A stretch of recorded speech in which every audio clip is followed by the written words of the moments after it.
بڑے بڑے صدقے دینے والوں، خیرات کرنے والوں، اللہ کے راستے میں خرچ کرنے والوں، ایک بات کا خیال رکھنا، تم نے دیا بندے کو ہے پر دیا ہے اللہ کی راہ میں، اللہ کی رضا کے لیے۔ یا ایھا الذین آمنوا لا تبطلوا صدقاتکم بالمن والعذا۔ اے ایمان والو، اپنے صدقے ضائع نہ کر لینا۔ اور یہ قرآن مجید کے لفظ ہیں، کس طرح؟ بالمن والعذا، فرمایا احسان جتلا کر اور تکلیف دے کر۔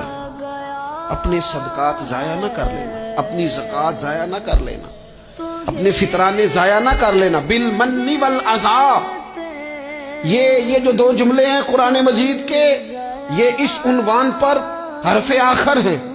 جب بندہ کسی کو احسان جتلا دیتا ہے تو تکلیف خود بخود ہو جاتی ہے۔ بالمن والعذا، تم نہ احسان جتلا کر والعذا اور تکلیف دے کر اپنے صدقات کو ضائع نہ کر لینا، احسان نہ